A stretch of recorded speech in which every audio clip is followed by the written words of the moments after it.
Have you ever had a carer come into your home? They seem nice, they seem friendly. You just think, you know what? I like you. You seem like a pleasant person. You seem like a very well-spoken person. And then you meet them, you don't ask any questions, and then you let them go. And then you find out that weeks down the line, months down the line, they don't know what they're doing. If that's ever happened to you, this video is for you. These are 3 questions you should be asking every single carer that steps into your home about how they're trained, how they respond to emergencies. So keep watching and I'll tell you how to do that. Hi, my name is Portia and I'm the director of Homecare.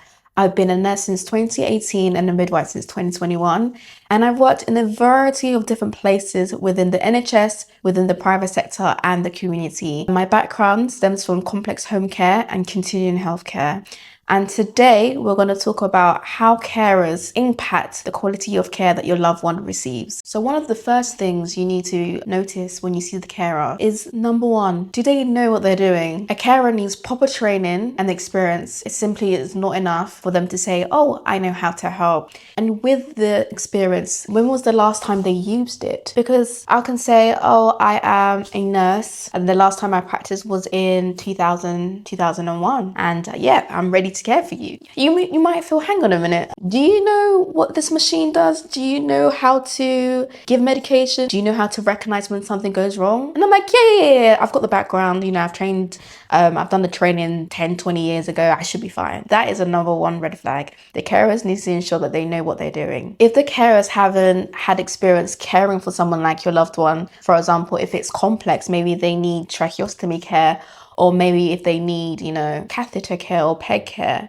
If they haven't worked with somebody like your loved one, it will just be like they're practicing, they're learning on the job, they are, seeing how it goes. But then that leads to so many mistakes because they don't understand the clinical evidence of what they're doing. And as well, if something was to go wrong, they wouldn't understand what to do. They would panic, either hide the mistake, or even just do nothing, and that could cause your loved one to severely become unwell and something dangerous could potentially happen to their health. Another thing that you should notice during the meet and greet is, does the carer listen when something needs to be changed? If a carer is resistant to feedback and they're not listening to how things needs to be done, for example, if medications are given in the morning or your wash routine is done in a specific way, a carer that gets very angry when you try to give feedback, it can make your home feel very stressful and very hard to manage. When you have that atmosphere around you, it's very tense. You can see throughout the day their emotions, the way that they are, affects your loved one. And the most important thing is, do they respect your culture and your beliefs? Are they coming into your home with a checklist or a set of tasks, doing them as they'll go along? Nope, I need to get medication done at 9.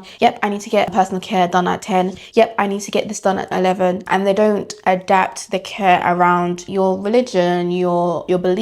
Those little details make your home feel comfortable. If they're resistant to say, nope, I'm sticking to the care plan is what the care provider or the agency said, and I'm going to follow it strictly, directly. I don't care about your beliefs, I don't care about your religion. That should be a warning flag to say, you are not the right fit for my loved one, and that's okay. So now the next time you have a carer at your next meet and greet, these are the 3 things you need to be considering. Do they know what they're doing? Do they listen to feedback? And are they accommodating of your culture, beliefs, and routines? If you found this helpful, comment, like, subscribe, and share it to someone who may benefit from this video. If you want to continue learning with us, please see the description box below, and that will give you more information about what we do. Thank you, and see you in the next video. Bye.